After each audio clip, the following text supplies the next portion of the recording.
At my daughter's birthday lunch, she toasted, "To the woman who raised me, but now needs a corner in a nursing home." I stayed silent, and the next day, I froze the mortgage. "I'm glad to have you here. Follow my story until the end and comment the city you're watching from, so I can see how far my story has reached." The crystal glasses clinked as my daughter Raven raised her flute of champagne, her ruby-red nails gleaming under the chandelier lights.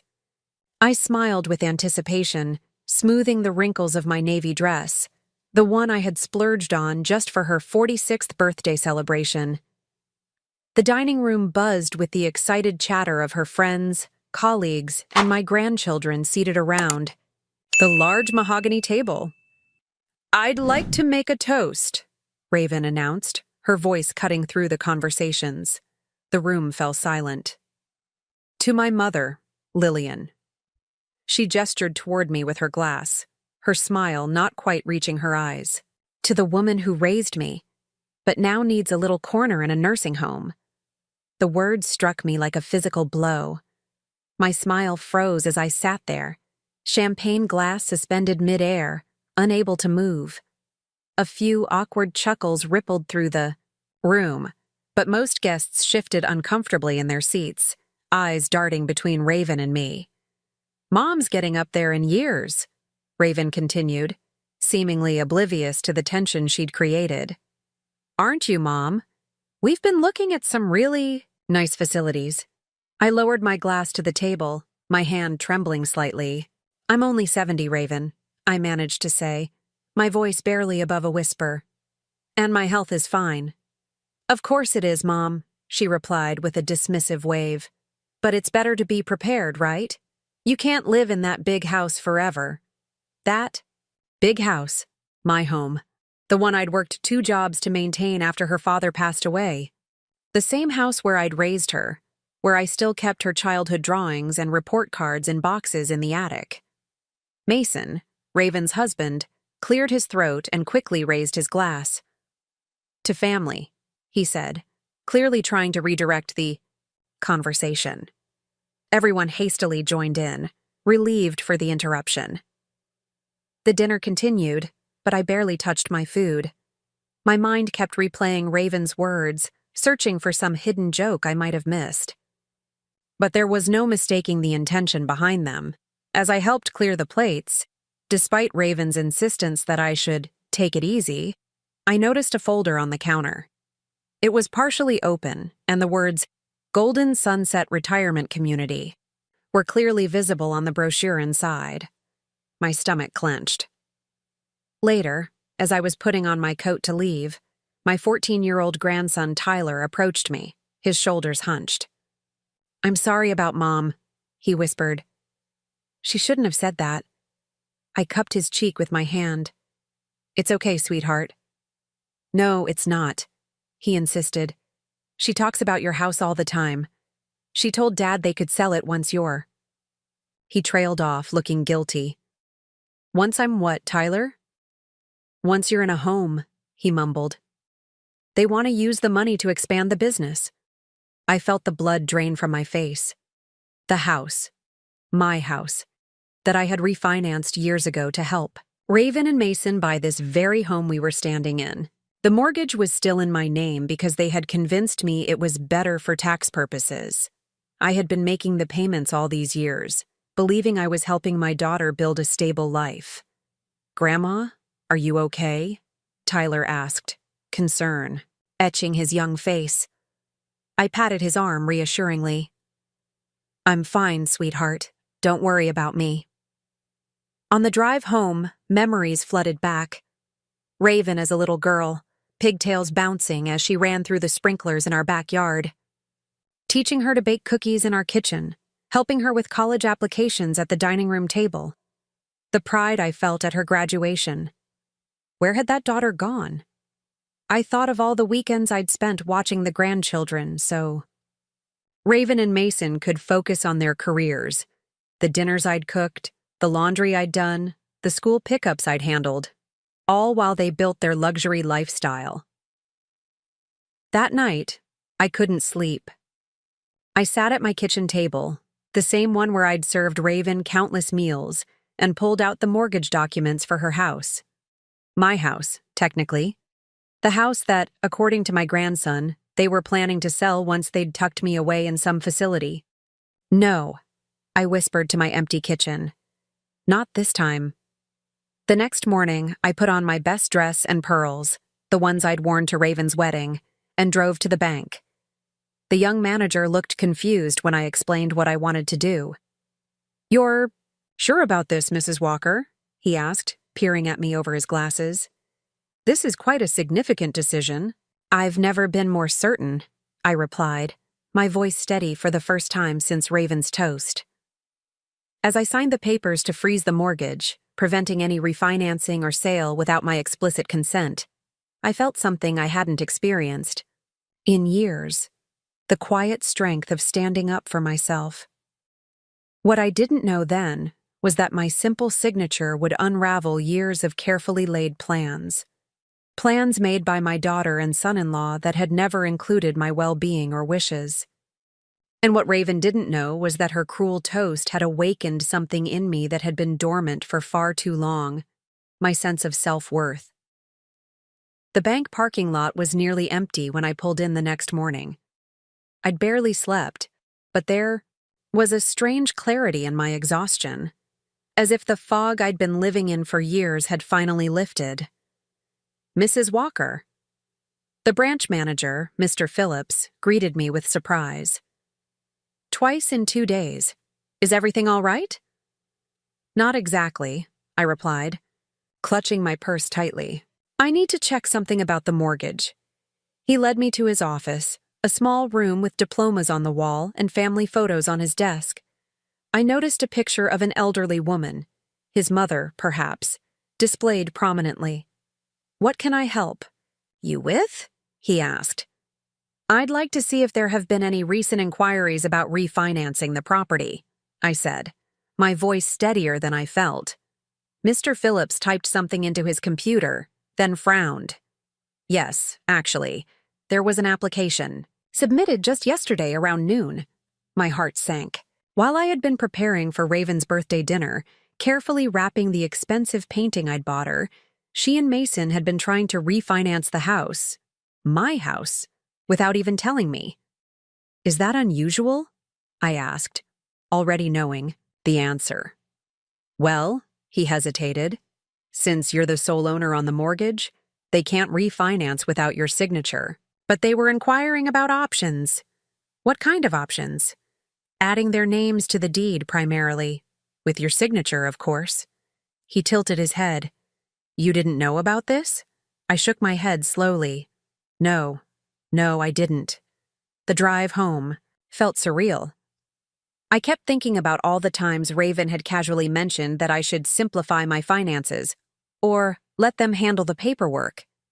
Each suggestion now took on a sinister meaning.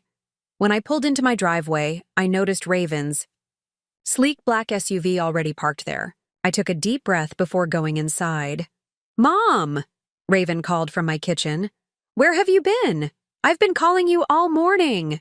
I found her sitting at my kitchen table, papers spread out in front of her, typing furiously on her laptop. She didn't look up as I entered. "I went to the bank," I said simply. Her fingers paused over the keyboard. "The bank? Why?" "I was curious about some transactions." Raven finally looked up, her expression shifting from annoyance to something more calculated. "What transactions?" "The mortgage, for one, and also to check my accounts." She laughed, but it sounded hollow. "Why would you need to do that? I told you I'd handle all that boring stuff." "Yes, you did," I agreed, setting my purse on the counter. "But I decided I should understand my own finances better." Something flickered across her face, worry maybe, or irritation, before she smoothed her features into a practiced smile. "Mom, you don't need to stress about money at your age. That's what Mason and I are here for." "At my age," I repeated, the phrase from her toast echoing in my mind. "Yes, well, apparently at my age I still have some decisions to make." Raven frowned. "What does that mean?" It means I froze the mortgage yesterday. And today, I found out you and Mason tried to refinance it without telling me. Her face went pale, then quickly flushed with anger. You did what? I protected my home, I said calmly. The one you and Mason were planning to sell once you put me in a nursing home. Who told you that? She demanded, standing up. Was it Tyler? That boy misunderstands everything. I looked at my daughter. Really looked at her. Her designer clothes, her perfectly manicured nails, her expertly highlighted hair. All the trappings of the success I had helped her achieve. I remembered how hard I had worked after her father died, taking extra shifts at the hospital, skipping, vacations and new clothes for myself to make sure she had everything she needed. Tyler didn't misunderstand the brochures for Golden Sunset Retirement Community that you left out yesterday, I said. Or your toast. Raven made a dismissive gesture. It was just a joke, Mom. You're being way too sensitive. Am I? I walked over to the table and looked down at the papers she'd been reviewing. Loan applications, with my name already filled in. Were you planning to forge my signature on these? She quickly gathered the papers. Of course not. I was just preparing. Everything so you wouldn't have to deal with the details. The details of a loan I know nothing about? I asked. For what? Another expansion of Mason's business? Her silence confirmed my suspicion. Raven, I said, suddenly feeling very tired. Why didn't you just ask me? Because. She hesitated, then her expression hardened. Because you make everything so difficult. You'd want to know every little detail, ask a million questions. It's exhausting. The words stung, but I kept my voice level. It's my house, Raven. My name on the mortgage. My responsibility. A responsibility you're clearly too old to handle. Properly, she snapped. Mom, be realistic. You need help managing your affairs. You're not getting any younger. I'm 70, not incapacitated, I replied. And I'm certainly not ready for Golden Sunset. Raven sighed dramatically. We were just exploring options, planning ahead. Without including me in those plans. She stood, gathering her papers. I can see you're determined to be difficult about this. Fine, but don't come crying to me when maintaining this big house becomes too much for you. As she stuffed papers into her expensive leather briefcase, a small notebook fell to the floor. I picked it up, intending to hand it back to her, when a familiar address caught my eye. This is my parents' old house, I said, staring at the notebook. The one in Maine. Raven snatched it from my hand. It's nothing. Just some properties we're looking at. Properties you're looking at? That house belongs to me, Raven. I've been renting it out for years. She wouldn't meet my eyes. It's a wasted asset, Mom. Just sitting there with those same tenants paying below market rent. My parents' house. The place where I grew up, with its wraparound porch and view of the sea. The house I'd kept as a connection to my past, renting it to a lovely retired couple at a reasonable rate because they took such good care of the garden my mother had loved. You were planning to sell that too. It wasn't a question. Mason found a developer who would pay triple what it's worth, Raven said, a hint of defiance in her voice. It's just sitting there, doing nothing for anyone. I felt something break inside me, not in a destructive way, but like ice cracking in spring. A necessary fracture that let light through. I think you should leave now, I said quietly. Raven stared at me, clearly unused to hearing no from me. Mom, you're overreacting. No, I replied. For the first time in years, I'm seeing things clearly. Please go. After she left, I sat at my kitchen table for a long time, looking at old photographs. The young mother I had been, the child Raven had been, the life I thought we had shared. Somewhere along the way, I had stopped being her mother and had become merely a resource to be used and eventually discarded. I picked up my phone and scrolled to a name I hadn't called in years. Elisa. My childhood friend from Maine, the only person who had warned me about Raven's true nature years ago, warnings I had dismissed as jealousy. It was time to reconnect with the past I had preserved but never revisited. It was time to remember who I was before I became just Raven's mother. As I dialed her number, I felt the first stirrings of something I hadn't experienced in a very long time: freedom. Elisa's voice on the phone was exactly as I remembered it. Warm, with a slight Maine accent that had never quite faded despite her years away. "Lillian Walker? My goodness, it's been years," she exclaimed. "How are you, dear?" "I've been better," I admitted, settling into my armchair by the window. "Elisa, I think I need to come home for a while." There was a brief pause. "Home? You mean back to Maine?" "Yes. The house. My parents' house. I need to see it." "Oh, Lil," she said softly, using my childhood nickname. "What's happened?" I hadn't planned to tell her everything, but once I started, the words wouldn't stop. The birthday toast, the nursing home brochures, the frozen mortgage, and the plans to sell my childhood home. By the end, my voice was trembling. "I always knew that girl was trouble," Elisa said, her tone gentle but firm. "Even when she was young, there was something calculating about her." "She's my daughter," I said automatically, the defensive response ingrained after decades. "Yes, and you've been a wonderful mother. But Lil, when did you last do something for yourself?" The question caught me off guard. I don't know." "Then it's high time you did. The Coopers still live in your parents' house, and they keep it beautiful. There's a small guest cottage on the property they've fixed up. You could stay there while you figure things out." The idea of returning to Maine, to the coastal town where I grew up, sent an unexpected thrill through me. "I'll think about it," I promised. 2 days later, my doorbell rang.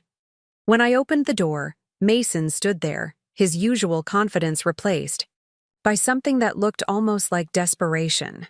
"Lillian," he began without preamble, "we need to talk." I stepped aside to let him in, noting the tension in his shoulders.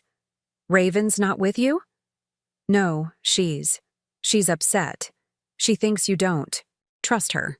I led him to the living room and gestured for him to sit.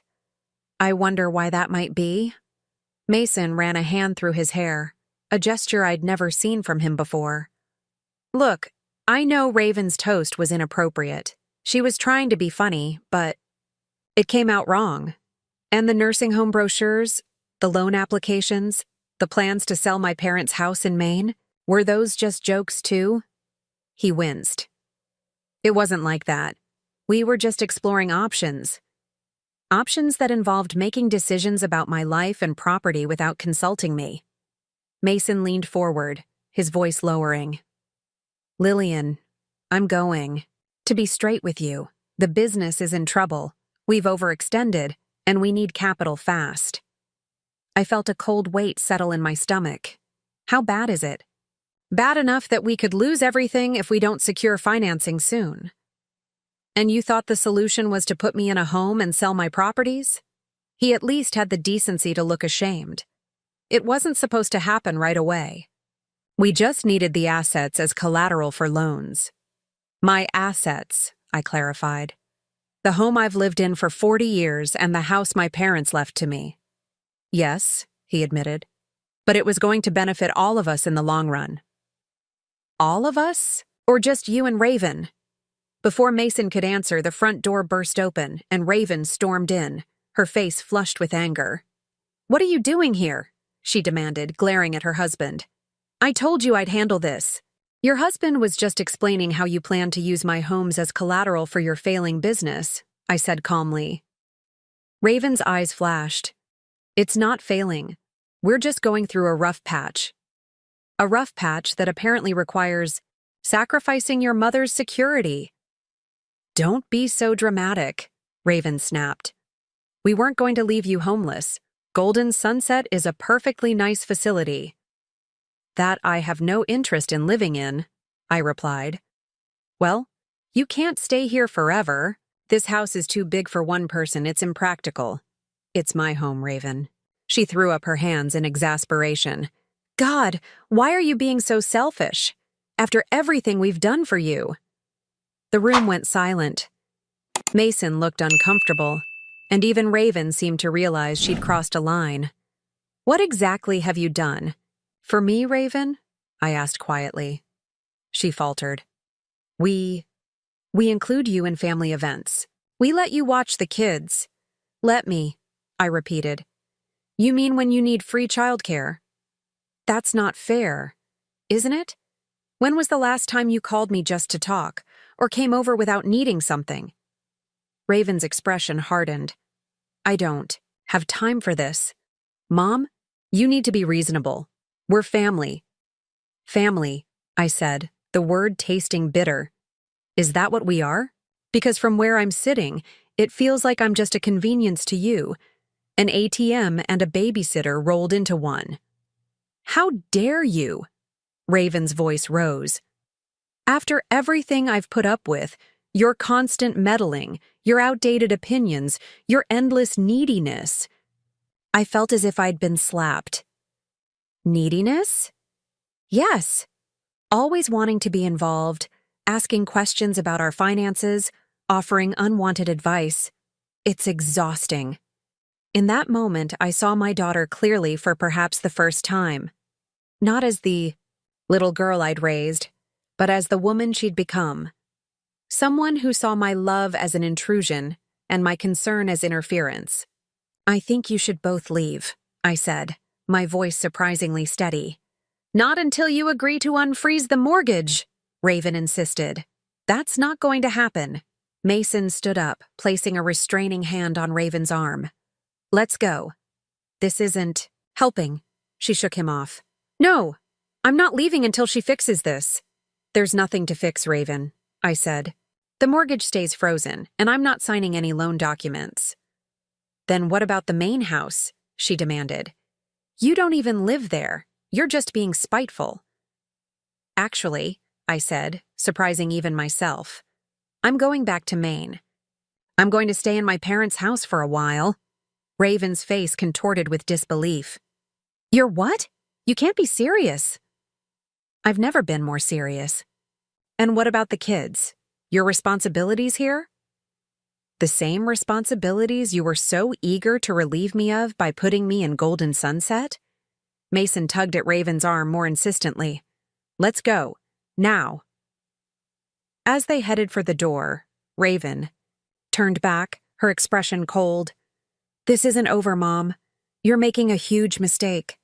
After they left, I sat in the sudden silence of my house, feeling strangely empty. The confrontation had revealed the truth I'd been avoiding for years. The relationship I thought I had with my daughter was an illusion, built on what I could provide rather than who I was. I picked up my phone and dialed Elisa's number again. I've decided, I told her when she answered. I'm coming to Maine. Her warm chuckle came through the line. I'll tell the Coopers to air out the cottage. When will you arrive? Soon, I said, looking around at the house filled with memories. Very soon. As I hung up, I felt something shift inside me, a sense of purpose I hadn't experienced in years. Raven was right about one thing. This wasn't over, but it wasn't going to end the way she expected. For the first time in decades, I was going to write my own story. The drive to Maine took 2 days. I could have done it faster, but I found myself stopping frequently at roadside diners I would have once rushed past, at scenic overlooks I would have photographed quickly before hurrying back to the car. This time, I lingered, savoring cups of coffee at counters where waitresses called me honey, and watching the sun set over mountains I'd forgotten existed between my life and my past. When I finally turned onto the familiar coastal road leading to my childhood home, my heart quickened. The old Victorian appeared around the bend, its blue-gray paint weathered but well-maintained, the white trim crisp against the darkening sky. The massive oak tree still dominated the front yard, though it seemed even larger than I remembered. Before I could even park, A slender woman with silver-streaked hair emerged from the front door, waving enthusiastically. Elisa, looking remarkably unchanged despite the decades, her smile as warm as ever. "Lillian Walker," she called as I stepped out of the car. "Welcome home." She pulled me into a tight hug, smelling of lavender and sea salt. "Look at you," she said, holding me at arm's length. "Still as elegant as ever." I laughed, suddenly aware of how long it had been since I'd truly laughed. "And you haven't changed a bit." "Liar," she said with a wink. "Come meet the Coopers. They're beside themselves with excitement." The Coopers, Robert and Catherine, were a gentle couple in their early 70s who had been renting my parents' house for nearly 15 years. They greeted me with the warmth of old friends rather than the awkwardness of tenants meeting their landlord.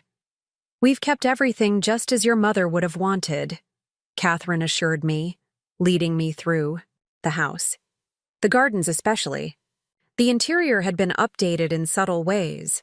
New appliances in the kitchen, fresh paint on the walls. But the bones of the house remained unchanged. My father's built-in bookshelves still lined the living room. The window seat where I'd spent countless hours reading as a girl still overlooked the garden. "And here's the cottage," Robert said, leading me down a stone path to what had once been my father's workshop. "We fixed it up as a guest house a few years back. Hope you don't mind." Mind? The transformation was breathtaking. The rustic wooden structure had been lovingly restored, with gleaming windows and a small covered porch. Inside, a cozy living area flowed into a compact kitchen, with a bedroom and bathroom tucked behind. "It's perfect," I whispered, running, my hand along the smooth countertop. That night, after a dinner where conversation flowed as easily as the wine, I sat on the cottage's porch watching the stars emerge over the ocean. Elisa joined me, settling into the adjacent rocking chair with a contented sigh. "So," she said after a comfortable silence, "are you going to tell me what really drove you back here after all these years?" I took a deep breath, inhaling the salt air. "I think I lost myself, Elisa. Somewhere between being a widow and trying to be everything for Raven, I forgot who I was." She nodded, her rocker creaking gently. "You always did put others first, even when we were girls. Remember how you used to tell me I was too nice for my own good?" "I was right," she said, without a trace of smugness. "Especially about that daughter of yours." I felt the familiar urge to defend Raven, but for once I didn't. "You saw what I couldn't." "Or wouldn't," Elisa corrected gently. "You wanted so badly to be the perfect mother that you couldn't see when she was taking advantage. I thought if I just gave enough, she'd—" I trailed off, unsure how to finish. "Love you more?" Elisa suggested. "Appreciate you? Become a better person?" Tears pricked at my eyes. "All of the above, I suppose." Elisa reached over and took my hand. "Love doesn't work that way, Lil. It can't be bought with sacrifices or earned through suffering." "I know that now," I said quietly. "But what do I do with the rest of my life? I'm 70 years old, Elisa. It feels too late to start over." She snorted. "Too late? My God, woman, you sound ancient. We're not in the grave yet." Despite myself, I laughed. "No, I suppose we're not. Besides," she continued, "you have something most people our age would kill for." "What's that?" "Freedom." She squeezed my hand.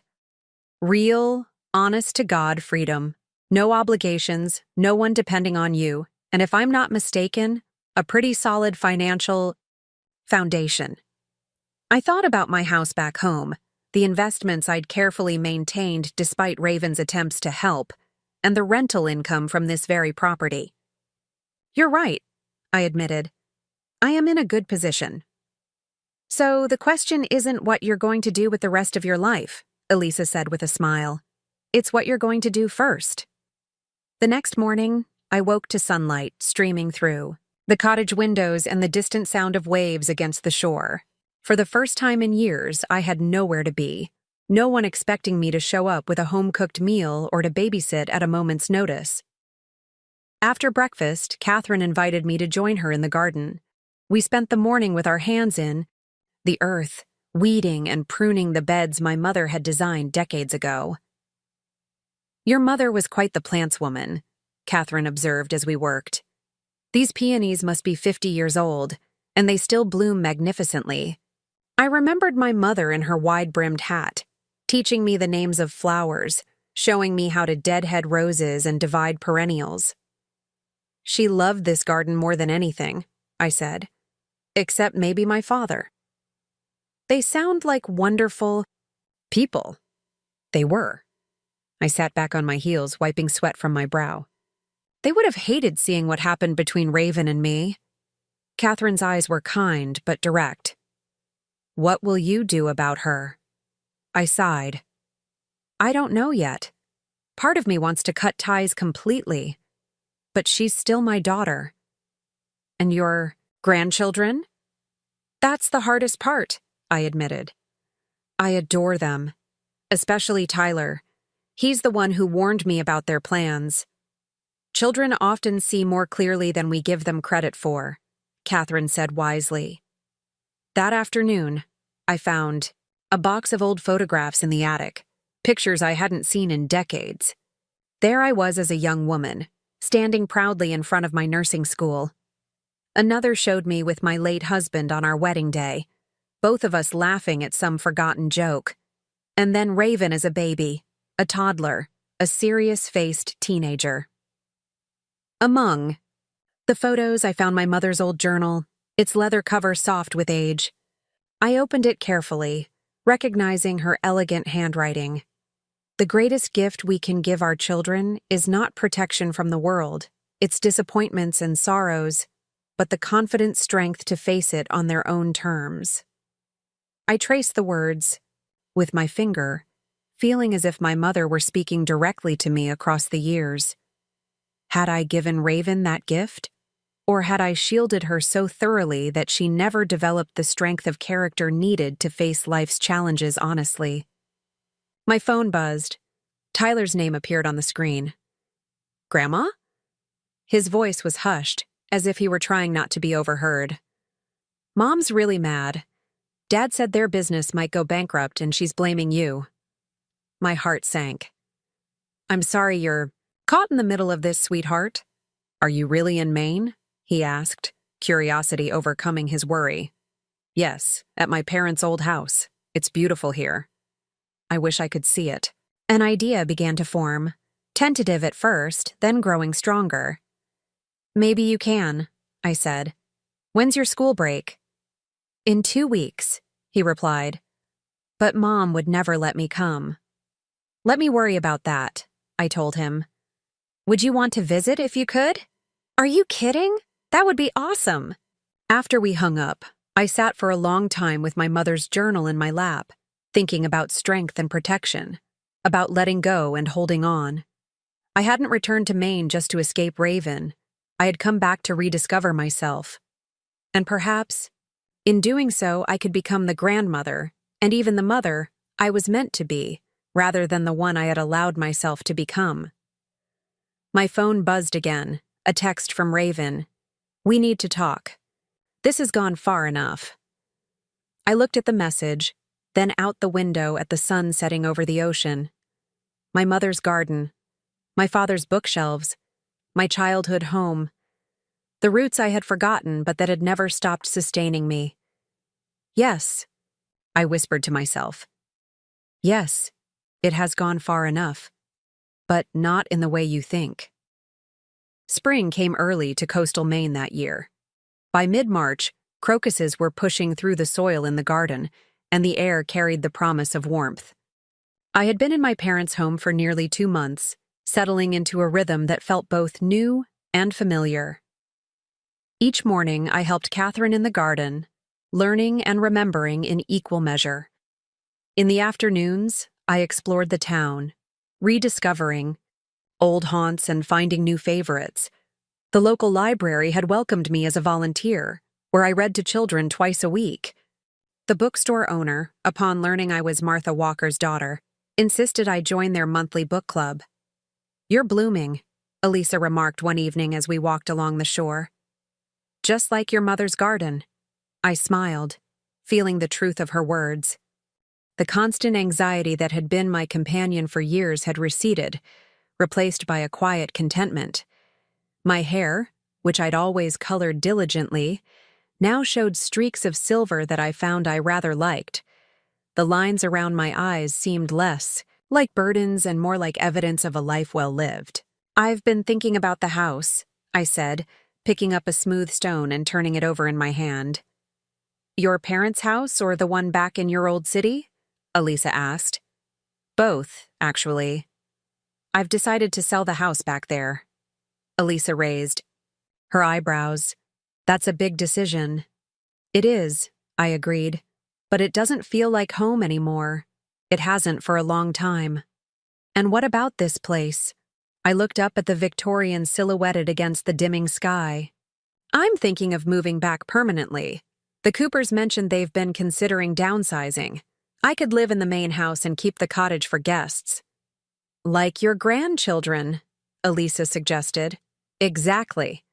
I thought of Tyler, who had visited for a week during his school break. Despite Raven's initial refusal, she had relented when Mason intervened, recognizing it might be the only way to eventually repair relations with me. Tyler had thrived in Maine, helping Robert with his woodworking projects and joining me for long walks on the beach. He'd left reluctantly, making me promise to let him return in the summer. "Have you spoken to Raven since Tyler's visit?" Elisa asked. "Briefly," I said. "She's still angry, but Tyler says their financial situation has stabilized somewhat." Mason secured a loan from his parents. The confrontation I'd been expecting from Raven never materialized. Instead, there had been tense phone calls, emotional manipulation, and finally, a grudging acceptance that I wouldn't be returning anytime soon. What she didn't know yet was that I wouldn't be returning at all, at least not to live. "I spoke to a realtor yesterday," I continued. "The market in my neighborhood is strong. With the equity I have, I could sell the house, pay off the remainder of the mortgage, and still have a substantial sum left over." "For what?" I smiled. "For living, Elisa. For finally living my life." The next morning, I received an email from my realtor with potential listing prices for my house. The numbers were better than I'd expected. The area had become increasingly desirable, and my well-maintained home would likely sell quickly. As I sat on the cottage porch reviewing the email, my phone rang. Raven's name appeared on the screen. I took a deep breath before answering. "Hello, Raven." "Mom." Her voice was tight. "I just got a call from Nancy Wilson. She said she saw your house listed with Henderson Realty online." Word traveled fast. The listing hadn't even gone live yet, but Nancy, my nosy neighbor, had a daughter who worked at the realty office. "Yes, I'm selling the house," I confirmed. "Without discussing it with me." The familiar indignation rose in her voice. "It's my house, Raven. I don't need your permission." "But what about your life here? Your grandchildren?" "I'll always be part of their lives," I said calmly. "Tyler already has plans to spend part of his summer with me." "In Maine?" She made it sound like I was moving to the moon. "Mom, be reasonable. You can't just uproot your entire life." "Actually, I can, and I have." There was a long pause. "This is about the toast, isn't it?" she finally said. "You're still punishing me for one stupid joke." "No, Raven. This isn't about punishment. It's about me finally making choices for myself." "So you're abandoning your family?" "Nice, Mom. Really nice." The accusation stung, but I didn't rise to the bait. "I'm not abandoning anyone. I'm changing the nature of our relationship to something healthier for all of us." "Healthier?" she scoffed. "How is moving hundreds of miles away healthy?" "Because, for the first time in decades, I'm happy, Raven. truly happy. The silence that followed was heavy with unspoken emotions. Finally, she spoke, her voice smaller. The house is really for sale? Yes. What about our house, the one you froze the mortgage on? I had been expecting this question. I'll transfer the deed to you and Mason under one condition. What's that? Suspicion crept back into her tone. That you agree to family therapy. You, me, and Mason. We have a lot to work through if we're ever going to have a healthy relationship. Therapy? She sounded scandalized. We don't need therapy. I think we do, and it's non-negotiable. Another long pause. I'll think about it. It wasn't a yes, but it wasn't an outright refusal either. Progress. After we hung up, I walked down to the main house, where Catherine was preparing beds for spring planting. She looked up as I approached, smiling. You look like a woman who's made a decision, she said, brushing soil from her gloves. Several, actually, I replied. The most important being that I'd like to buy you and Robert dinner tonight. To discuss your thoughts on selling me back my parents' house. Catherine's eyes widened, then crinkled with delight.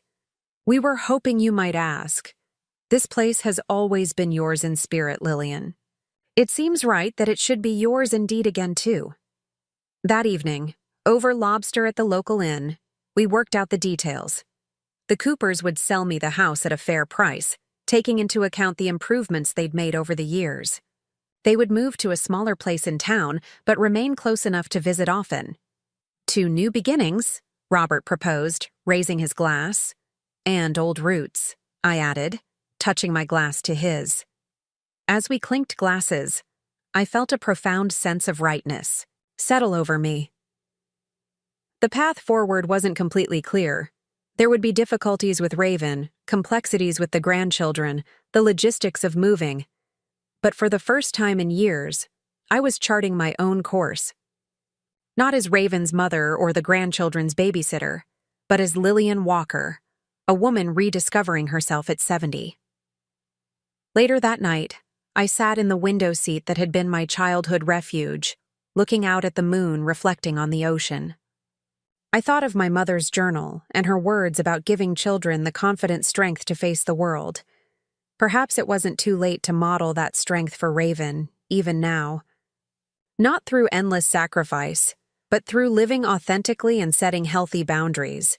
And perhaps, in finding myself again, I might also find a new way to be a mother. Not by giving everything away, but by showing what it means to value oneself enough to create a life worth living. 1 year later, I stood in my mother's kitchen, my kitchen now, arranging freshly cut dahlias in a blue glass vase.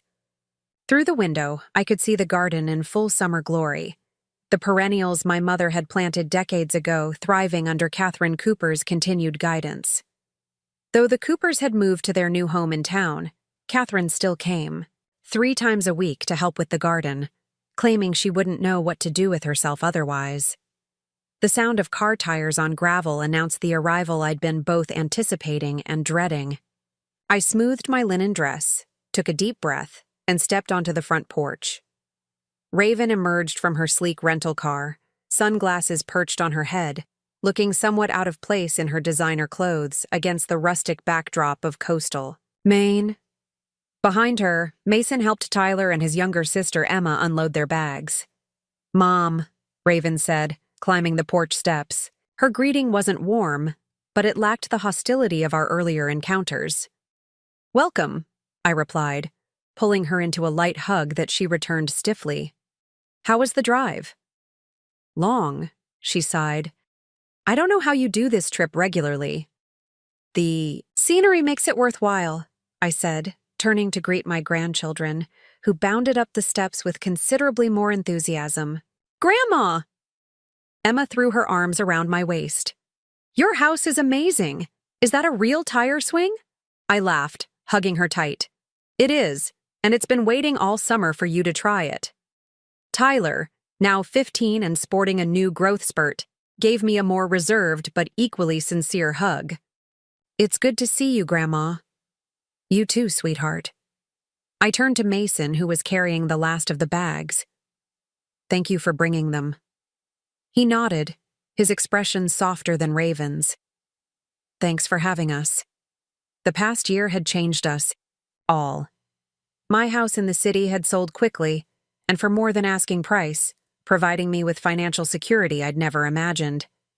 The mortgage on Raven and Mason's house had been transferred to their names, though their financial difficulties had forced them to downsize to a smaller home. Most significantly, we had begun the painful process of family therapy. Not as frequently as I would have liked, but enough to start breaking old patterns. I led them into the house, enjoying Emma's exclamations of delight at the window seat. Can I read here, Grandma? And Tyler's appreciation of my father's restored bookshelves. These are epic. Raven remained quiet, her eyes taking in the changes I'd made. The updated kitchen, the freshly painted walls, the new furniture mixed with cherished antiques. It's different than I remember, she finally said as we settled in the living room. With lemonade? Yes and no, I replied. I've tried to honor your grandparents' vision while making it my own. Mom seems to have found her calling, Mason commented, looking around appreciatively. The place looks fantastic. It was true. In the year since moving back, I'd discovered a passion for interior design, taking courses online and collaborating with a local designer on several projects. What had begun as a hobby was evolving into a small business, with clients seeking my blend of vintage aesthetics and modern functionality. Why don't you kids get settled in your rooms? I suggested. Tyler, you're in the blue room upstairs, and Emma, you're right next door. Then you can explore the grounds before dinner. Once they had bounded up the stairs, an uncomfortable silence fell over the adults. Raven fidgeted with her lemonade glass, avoiding my eyes. I'm glad you came, I said finally. It means a lot to me. She looked up, her expression guarded. We're trying, Mom. Like Dr. Bennett said, small steps. Dr. Bennett was our family therapist, a gentle but firm woman who had helped us navigate the aftermath of our fractured relationship. Progress had been slow and uneven, with Raven alternating between defensive resentment and grudging self-awareness. I know, I acknowledged. And I appreciate it. Mason cleared his throat. We have some news, actually. I've been offered a position with a firm in Portland. Maine? I asked, surprised. He nodded. It's a good opportunity. Smaller company, but solid. After everything that happened with the business. He trailed off, the failure of their venture still a sensitive subject. We're considering it, Raven added quickly. Nothing's decided. The implications hung in the air. They would be closer, only an hour's drive away. The grandchildren could visit regularly. Our fractured family might have a chance to heal in a way that respected new boundaries. That would be wonderful, I said carefully. If it's what you want. Raven's eyes met mine, a hint of vulnerability breaking through her composed facade. I'm not sure what I want anymore, Mom. Everything's changed so much. It was perhaps the most honest thing she'd said to me in years.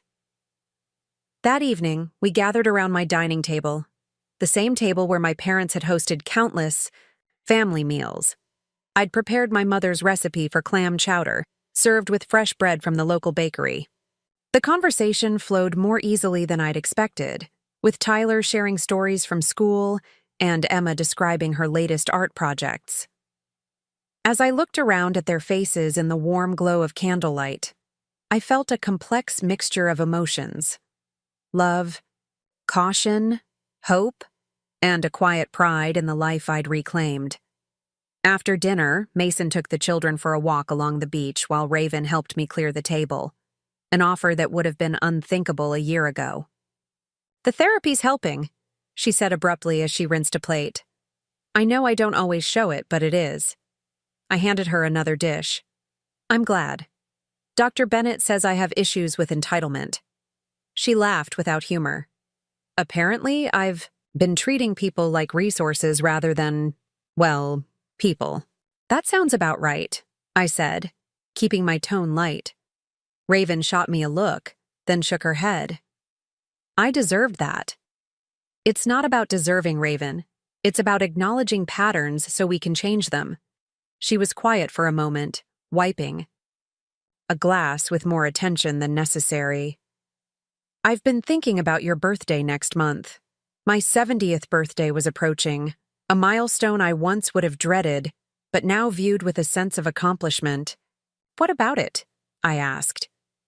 Raven set down the glass. I'd like to host a dinner for you. Nothing extravagant, just family and maybe a few of your friends from here. If that's something you'd want. The offer hung between us, tentative and laden with meaning. A year ago, her toast had shattered our relationship. Now, she was offering to celebrate me, not as a resource or an obligation, but as a person worthy of recognition. I'd like that very much, I said softly. Later that night, after everyone had gone to bed, I sat on the porch swing, listening to the distant sound of waves against the shore. The house behind me was full in a way it hadn't been for decades, with children's laughter, with complicated family dynamics, with the messy reality of relationships in progress. I thought about the journey of the past year, from the shock of that cruel birthday toast to the peace I'd found in returning to my roots. The path hadn't been straight or easy. Reconciliation with Raven was still a work in progress, fraught with setbacks and old wounds. But something fundamental had shifted, not just in our relationship, but in me. I was no longer the woman who would accept a corner in a nursing home to avoid inconveniencing others. I was Lillian Walker, daughter of Martha and James, mother of Raven, grandmother of Tyler and Emma, friend of Elisa and the Coopers, designer, gardener, and resident of this coastal town where I had begun and would now continue my life's journey. DT. Next morning, I woke to the smell of coffee brewing. Unexpected, since I was usually the first one up. I found Raven in the kitchen, 2 mugs ready on the counter. I thought we could watch the sunrise, she said, a note of uncertainty in her voice. Like you used to do with Grandma Martha. I felt a rush of emotion at this small but significant gesture, this acknowledgement of family history, of connections that ran deeper than recent conflicts. I'd like that, I said, accepting the mug she offered. We walked together to the bench, overlooking the ocean, wrapped in light sweaters against the morning chill. As the sky transformed from indigo to pink to gold, neither of us spoke. We didn't need to.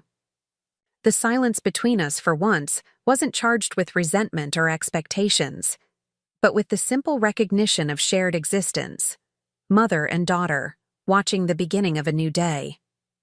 It wasn't perfect. We weren't healed. But in that moment, as light spread across the water, I understood something my mother had written in her journal all those years ago. True strength isn't found in control or sacrifice or even forgiveness. It's found in the courage to begin again, to turn the page and write a new chapter, not alone but alongside those who are willing to do the same.